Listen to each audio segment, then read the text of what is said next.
Welcome, everyone. Another in our series, Exploring the Soul. Tonight, we're going to cover a whole range of different ideas connected with the soul, and hopefully bring a fuller picture to what we have been talking about. So we start tonight that we talked a lot about the soul. We've talked about the source of the concept of the soul in the creation of man and woman in the story of Bereshit. And I just want to bring other elements in, especially about our prayer and our daily service. So I'm going to bring in just three examples that we begin the day by saying, Mod ani lefanecha, melech chai v'kayam shechazarta bi nishmati, v'chem l'rabba emunatecha. That we give thanks to Hashem for returning our soul. This is the first thing we say in the morning. So this is very significant because right in the beginning of the morning, we're connecting to the fact that we have a soul and that God in his great mercy returns the soul to us, because when we're asleep, the sages say it's 1/60th of death, and there's no guarantee that you're going to wake up in the morning. For people who are younger, or when we were all young, you don't even think about that. But as we get older, there is this idea that people, what's called, die in their sleep. So every morning when we say it, of course, we say it every day and it's pretty automatic, but it certainly is, there's no guarantee that we're going to wake up in the morning. So that's the first thing we do, is we thank God that we have a soul. And then just a few minutes later in the morning blessings, so we say, Elokai Neshama shenatata bi tahorahi. God, the soul that you have given me is pure. And we continue, but here again, right in the morning, we are relating to the fact that we have a soul. And as we've mentioned before, each person should ask himself, am I a body that has a soul? Or am I a soul that has a body? It might sound like, what's the difference? But there's a huge difference as to how we perceive our whole being in this world. Are we primarily a body that is being kept alive by a soul? Or are we a soul that has a body which allows it to function in this world? So we really lean towards, we're a soul that has a body. We're going to get to it later, but in the last week's class, we focused primarily on what's called the powers and the garments of the soul. Probably most of you were here, but just in case someone was not, based on the book Anatomy of the Soul that we've been following from Rav Ginsburg. If we want to really analyze or understand the soul, then we look at the powers of the soul and the garments. The garments mean, how does the soul express itself? If there were no garments, if there were no vessels, then the soul, in a sense, would have no way to express itself. It would be in a state of pure potential. So last week, we spent a good amount of time discussing the garments of the soul, which are thought, speech, and action.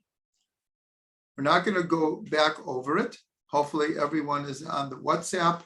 And so all of this information and all of the recordings are there for everyone. But the three garments of the soul are thought, speech, and action. That's how the soul expresses itself. Tonight, we're going to go more into the powers of the soul. But I want to add many, many other small ideas to try to fill out our picture of the soul. So one of the major ideas in Judaism is that the soul is eternal. Now, this is also not a given because not everyone believes this. Not everyone lives their life that way. Many people feel when we die, that's it. It's just blank, darkness, the grave, that's it. That is not Jewish belief. Jewish belief is that the soul lives on a different plane of consciousness, a different dimension. But there is, in a sense, death is really death of the body, but not of the soul.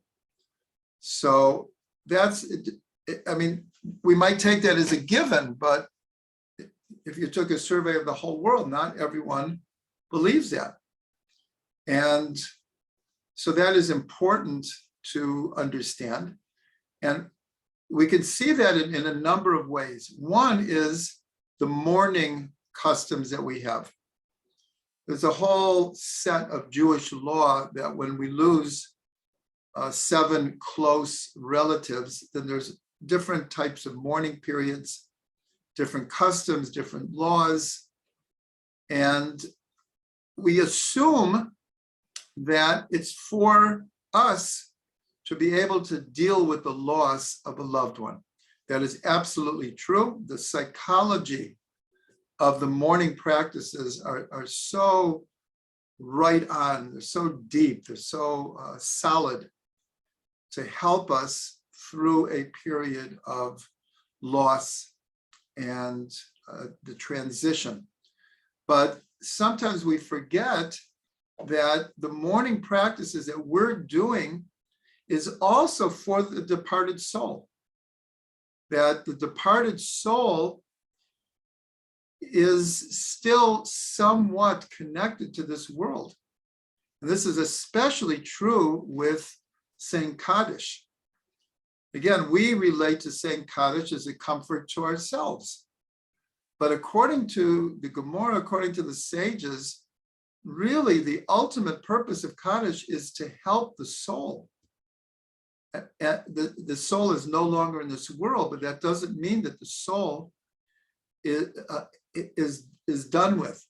The soul is eternal. So our saying Kaddish, our sitting in Shiva, doing Shiva, our giving tzedakah in the name of a person who's passed away, our dedicating our learning to someone who's passed away, or contributing money to a cause in the name of a person who's passed away, we're told that this has a direct effect on the soul that is departed. So but the assumption behind it is that the soul is eternal. This leads us to another idea.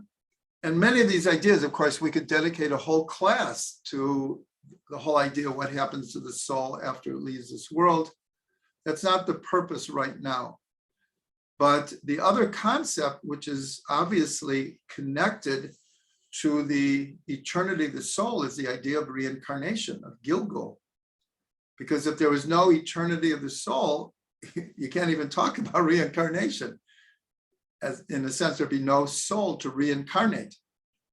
So the whole idea of reincarnation, which is a huge subject in of itself, I'm just mentioning that, again, it's based on our belief in the eternity of the soul, that the soul will return and fix whatever it has to fix, complete what it has to complete, contribute to one's family or community or all of Israel, many different reasons why we reincarnate.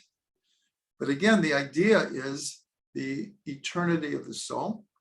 And then one last thing is the idea of the world to come.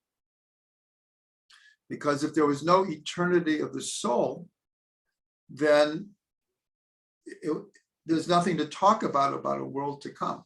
That's why it says in Pirkei Avot that this world is like a corridor to the world to come. And we're told that everything we're doing in this world, the ultimate reward is only in the world to come. And yet, the sages say, don't be like someone who serves their master in order to get a reward. So this is a very, very fine, subtle line here, because on one hand, we have a very strong belief that the true reward for all of our actions in this world is this state of reality or consciousness called the world to come. But on the other hand, we're told that's not why we should be doing things in this world. We should be doing things in this world because it's the right thing to do, that it helps the world. We're not doing it for the reward. So that's the famous statement of the Alter Rebbe, who said, Ribono Sh'olam, I don't want your reward. I don't want your world to come. I want you. That's what I want. I want you. And not in a future time. I want you right now. I want to be united with you. I want to be conscious of you. I want to cling to you, devekut. So all these things we just mentioned, obviously each one is a whole series in itself. But we can see from our morning practices, from the idea of reincarnation and the idea of the world to come, that our premise is that the soul lives on. I might have told this story before. It's an awesome story of the Friedeker Rebbe, that when he was still in Russia, so he was constantly in trouble with the authorities. At one point, he had a death sentence upon him.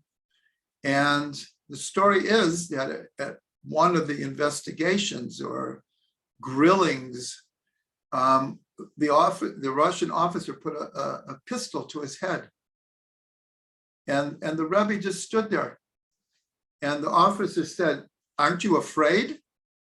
And he said, someone who has one world and two gods would be afraid. But someone who has one God and two worlds, there's nothing to be afraid of. Like, awesome answer. Awesome answer. With a gun to his head.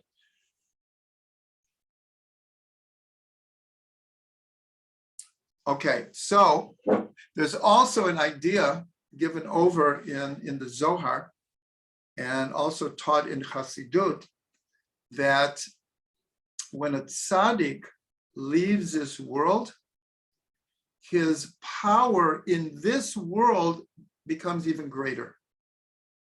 Why? Because the tzaddik no longer has the physical limitations of a body, of a very finite physical material world. And the soul can actually have as much or more influence after it leaves this world. So there's many, many examples. I'm just going to pick three that people are probably aware of. I'll just do it in chronological order. Is Rabbi Nachman of Breslov. During his life, he had a limited amount of students, of followers. At the height, I think I read once there was maybe 1,000 followers of Rabbi Nachman. And he had tremendous opposition to him during his lifetime, tremendous. And after he passed away, if it wasn't for his top student, Rabbi Natan, it's very debatable if the movement would have even lasted. And now, even during Corona, there were 30,000 people in Uman for Rosh Hashanah. So you can see his influence has increased dramatically over the years, dramatically. The other one, of course, is the Lubavitcher Rebbe. Lubavitcher Rebbe passed away 27 years ago. And if people remember, the first year or two, there were many articles written, can the Chabad movement survive the passing of the Rebbe? Many articles were written like this. The amazing thing is in the last 27 years, the institutions of Chabad have tripled in size. It's like not to be believed. It's not to be believed. Chabad is everywhere. And so the idea, though, is it's all coming from the influence of the Rebbe from a different dimension. The other example really is Rabbi Shlomo Carlebach, that he also, even though he had many, many people he influenced, but what we now know is Carlebach davening, it wasn't all over the world. Carlebach davening was where Reb Shlomo was davening. It wasn't like congregations all over the world were davening like Reb Shlomo. And of course, since he's left this world, everywhere, there's Carlebach davening everywhere. And even if you don't call it that, the influence of his way of davening has spread literally around the world. So this is just the idea of that when the soul leaves this world, it doesn't mean that it's still not connected. And in fact, that's one of the whole secrets of when Avram buries Sarah. We can't go very deep into it, but right after he buries Sarah, the verse says, "Va'avraham zaken ba biyamim, v'Hashem beirach et Avram bakol." Avram became wise in age, and he came into days, and God blessed Avram with everything. So one of the explanations, what does it mean he came into days? Because he was so connected to Sarah, now that she was in the other world, he came into days because he was so connected to her. He had one foot in this world and one foot in the world to come. His consciousness incorporated the soul of Sarah, even though she was not in this world anymore. And that's one of the explanations of Chevron. Chevron comes from the word chibur, connection. And so we're told that Chevron represents the connection between souls in this world and in the world to come. Okay, so today was Rosh Chodesh Sivan. In fact, many people are watching. It is still Rosh Chodesh Sivan, and here it is for another 15, 20 minutes. And so in the morning prayers on every Rosh Chodesh, we say the 104th Psalm. This is special for Rosh Chodesh, and it's called Borchi Nafshi et Hashem. So there's an amazing teaching about this. I'm going to read it to you in English. It comes from Tractate Barachot, page 10a.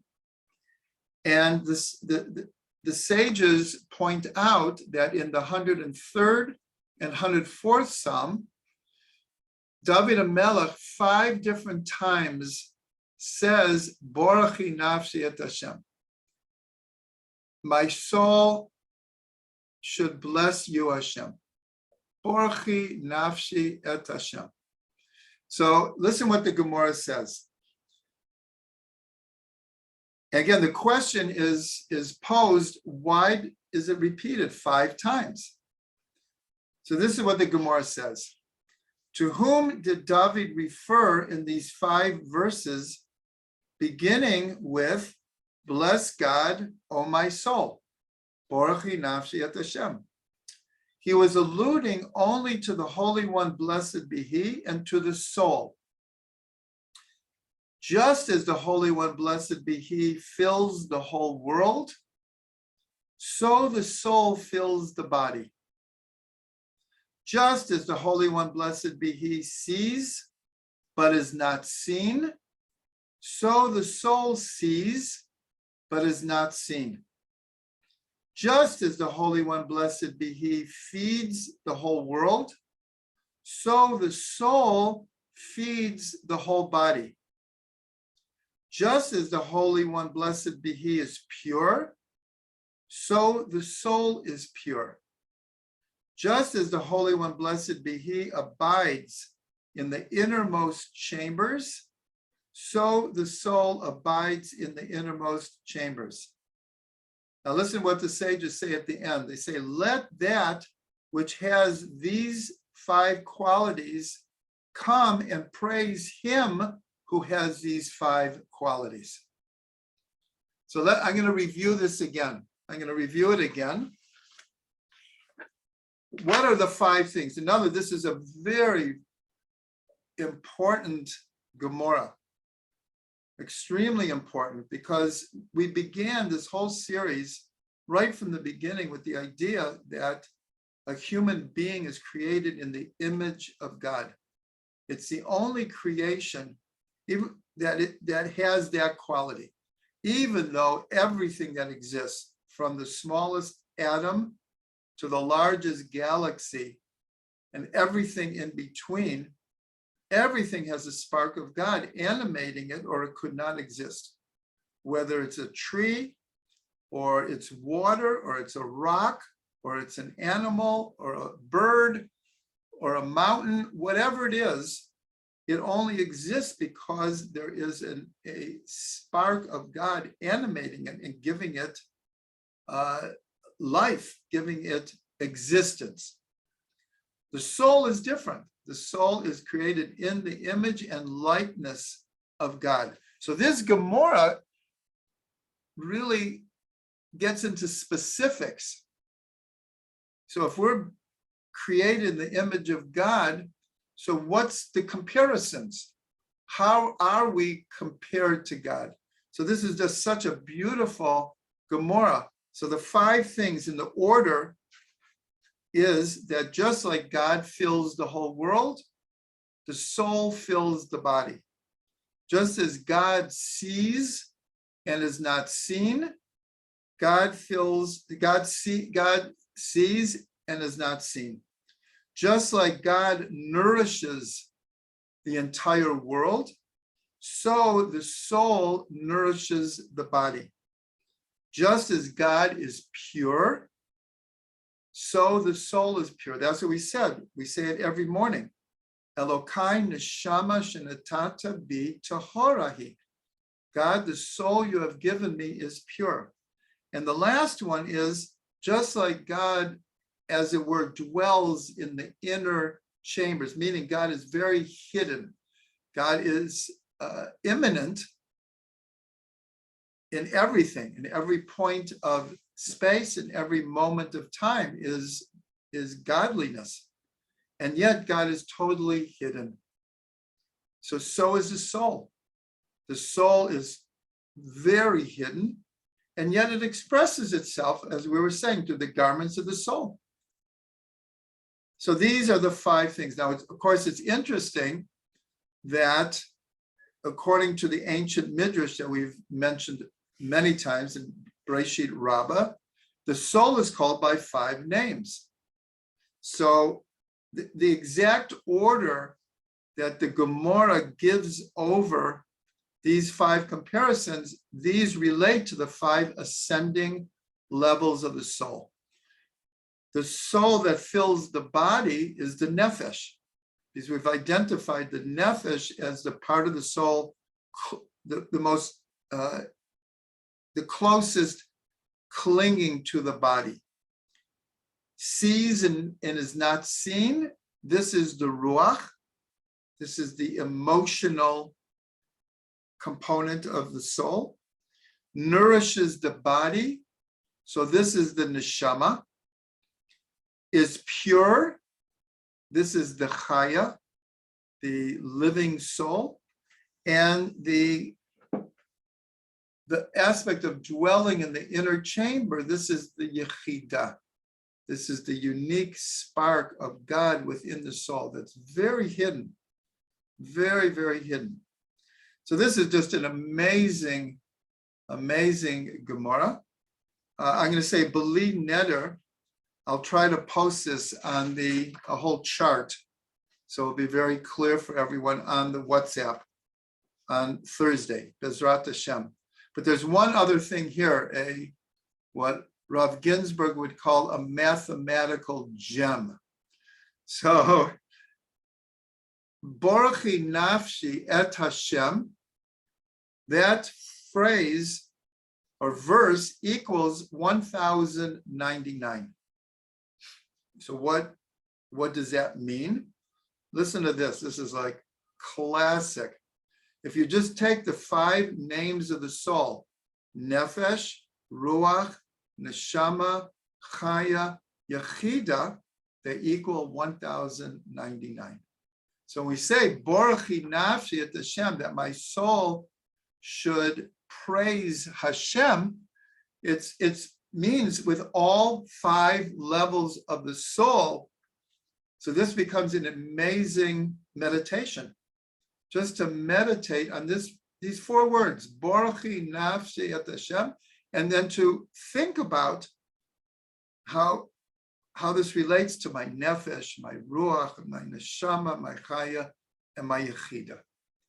So that's classic. Beli Neder. I will try to post this for everyone to see the whole idea here. Okay, now I want to go to the powers of the soul. Last week, we actually reviewed the powers of the soul, and we saw that they're divided into 2. There's a transcendent powers of the soul and the immanent powers of the soul. And what we said, that the most important thing to remember and realize that the powers of the soul are the sphirot. This is very, very important. We had a whole series about the sphirot. And what we said over and over again, the sphirot, just like every letter in the Torah, manifests itself in worlds, souls, and divinity. The sphirot also manifest themselves in every level of the physical material world, on every level of the soul, and are emanations of God's light and energy into this world. This is what we've talked about: worlds, souls, and divinity. So when we had the series on the sphirot, we most certainly spent a good amount of time trying to understand the sphirot as they relate to the soul connection to the sphirot. But here, we're putting a different word, and that's called the powers of the soul. And since we have spent an extensive time on the sphirot, and again, people who are on the WhatsApp, anyone who needs review, everything's been posted, and people can get all of the reviews. So just very shortly, because we did this last week, so I don't want to dwell extensively, but it's just important to understand that when we talk about Chachma, Bina, and Dat, wisdom, understanding, and knowledge, these are not just words. These are the powers of the soul. And then we get into the lower sphirot. Let me start from the top. I'm going to go back. The transcendent levels of the soul are in Keter, the crown. And as we've discussed many times, this is faith, pleasure, and will. These are all encompassing powers of the soul, that they encompass everything about us, but they're called transcendent because they're like hovering.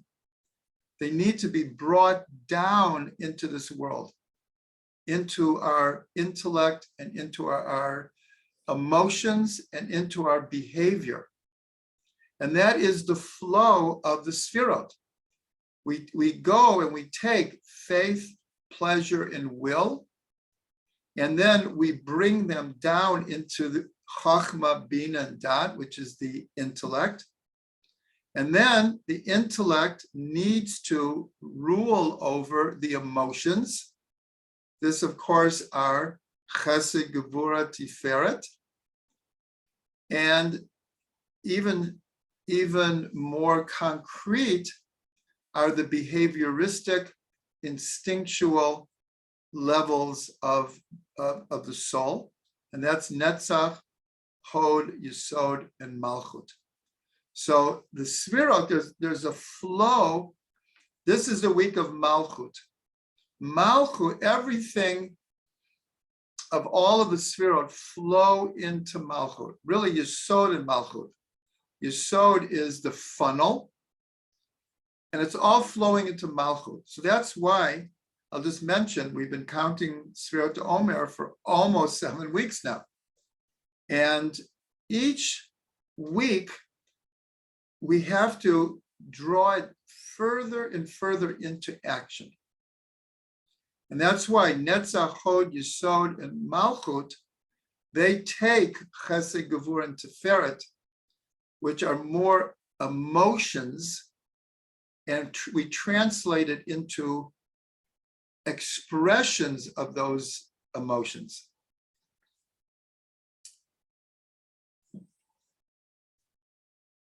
So now I want to do something a bit unique here. And that is that in Kabbalah and Chassidut, it's not mentioned that often, but it's mentioned enough that along with the 10 Sfirot, there's also what's called the 10 Sfirot of Klippa, or the other side. Now, this is a little bit surprising, but it shouldn't be, because we have a pasuk that says, Zeh le'umat zeh asa Elokim. This against this God has made. And this is the main verse about how everything has an equal and opposite side. The whole world is dualities, are equal and opposite. And so almost everything in this world is somewhat neutral. It all depends on how it's used. The computer, it's not good and it's not bad, but it can be used for the good or it can be used for the bad. And we can go through almost anything in life. It depends on how you apply or you use different energies. And this is played out in the story in the Torah about Bilam. And the Midrash says that the nations of the world came to God and said, if you would give us a prophet on the level of Moshe Rabbeinu, we also could be your chosen people. We also might listen to you. So God says, okay, I'll give you Bilam. So Bilam had unbelievable power. We should not think otherwise. The prophecies of Bilam, he gave 4 series of prophecies. The last one was what would be in the future. And exactly what he said, the later prophets confirmed. He was connected But he wanted to curse. And he wanted to live a life of immorality. So I'm going to go through very, very quickly. It's a very, very interesting idea, but it's very practical. I'm going to go through the 10 sfirot and just mention, well, what happens if this sphera is not used for the good? Or it just, the good potential, the positive potential is not realized. What could the ramifications be? And there are many different ways we could do it. This is just one version. But let's start with Keter. And we know that Keter is transcendent. So being connected to the transcendent nature of God, of course, is an incredible thing, to be connected to the transcendent powers of the soul. But it also, the expression, someone has their head in the clouds and their feet are not on the ground. So this power of the soul, if it's not channeled correctly, and I think everyone knows people, what is it called? The absent-minded professor, right? The brilliant genius who barely knows how to tie their shoes. It's just in the world of academia or science or their profession, they're masters, but in the rest of their life, they're a mess. So that's this idea. If transcendent is phenomenal potential power. But again, what happens if it's not applied correctly? Let's go to Chachma. Chachma is this idea of flashes of insight. So again, probably every invention in the world came from one of these flashes. And then, of course, we bring it into Bina and it's developed. But what happens if we're just constantly flashing on things and we don't have the ability to take it to the next step? That could lead to a lot of confusion. That could lead to a lot of psychological problems. Again, I'm going through this very, very quickly just to give a picture, because the powers of the soul need to be developed. They need to be actualized. They need to be refined. And if we don't, they either remain in total potential and for all practical purposes are inactive, or what I'm trying to describe is they could lead us to negative consequences. So in Bina, so we know that Bina comes from the word to build. And so Bina takes the general flashes of Chachma and builds through particulars a living being, just like Bina is called the mother. And so the mother gives birth and nourishes the fetus for 9 months. But what happens, and again, we all know ourselves and other people who are too particular, people who become perfectionists to the point that they drive everyone else crazy and themselves, because every particular has to be perfect. And if it's not, they're terribly bothered, and they can't let anyone get by who is not perfect. So this is an example of where a power of the soul, if not properly refined and addressed, can lead to a negative kind of thing. Dat is knowledge. This is an easy one. Everyone knows people who are know-it-alls, people who act, and their whole attitude is, I know everything. No one can tell me anything. So that's it. So that's when Dat goes awry. Chesed is loving kindness. But what happens when loving kindness has no borders? So here we'll call it, again, just so we can relate to it, we'll call it the movement of free love in the 60s. This was a real attitude that people had, not just an attitude. People acted out this, especially sexually. And probably most people had good intentions, like, wow, it's a world of love, but there were no borders. There was no refinement then. And so many people got really, really burned through this. So here's chesed. What could be better than chesed, than loving kindness?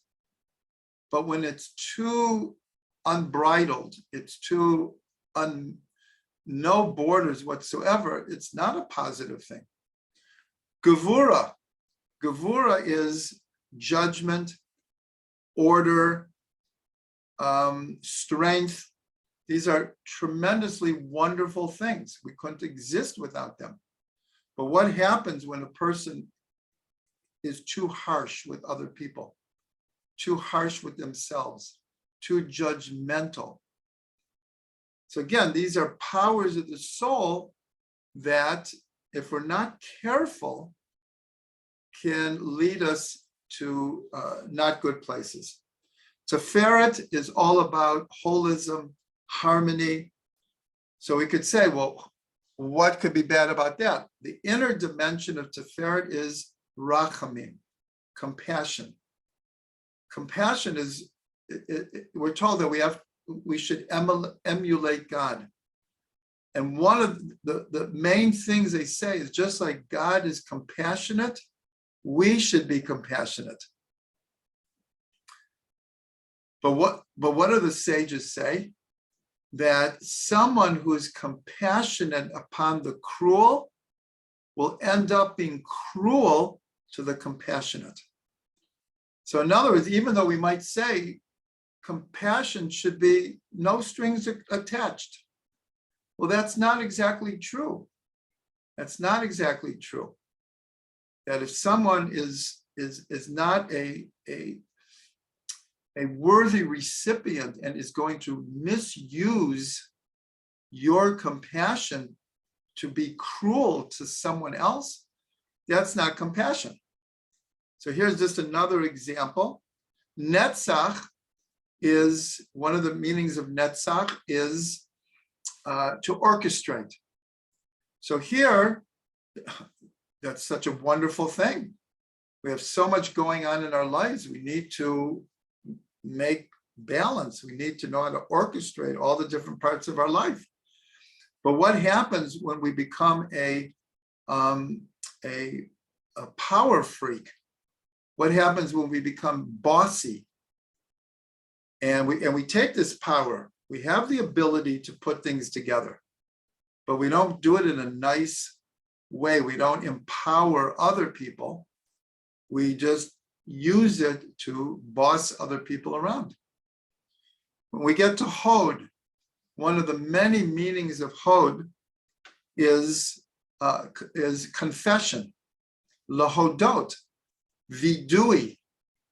There's many meanings of Hode. Again, I'm doing this very, very quickly. One of the meanings of Hode is to confess.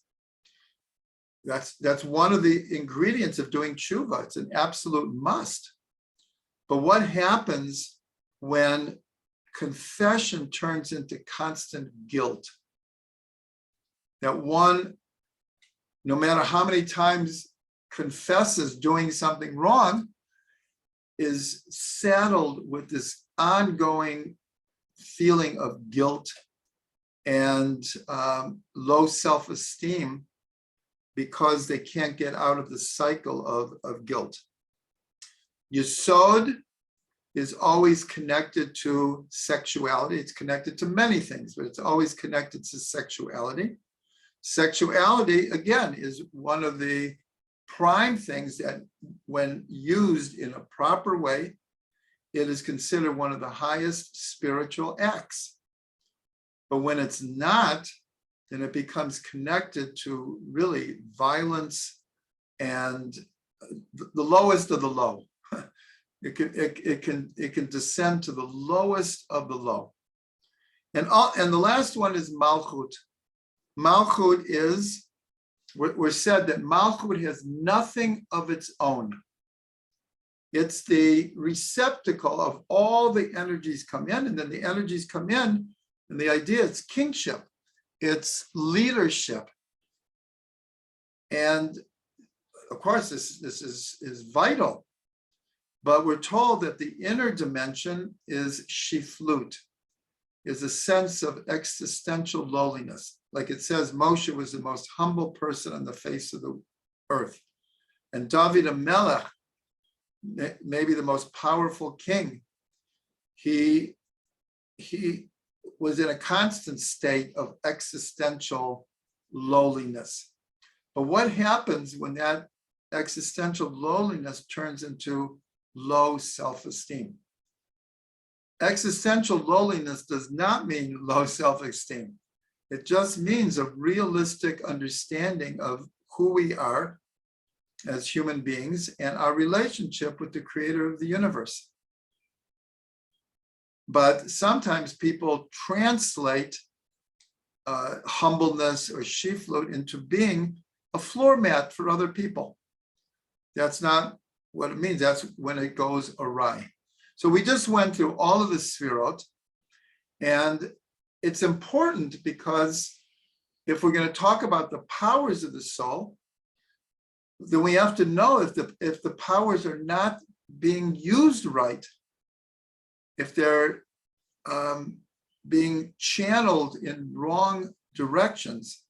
And that's really what we've been doing through Sfirat Omer with the lower 7 Sfirot. The lower 7 Sfirot, we've been trying to fix and rectify and purify and refine and improve, because these powers, if not used properly, that's what we say in the Kavanah, that on the merit of counting Sfirat Omer today, I should be able to repair any blemish in, let's say today is Tiferet Sheba Malchut, meaning that if the powers of the soul are not used properly, then it leads to problems. Okay, so I think that's really as far as we can take it tonight. And we will not be meeting before Shavuot. So I just want to bless everyone with a inspiring and meaningful Shavuot. We should really live in the present and understand that the Torah is being given on a constant basis, and it's not a one-time event in the past, and that this Shavuot we can all rededicate ourselves, renew ourselves, and reconnect to the inspiration of the Torah.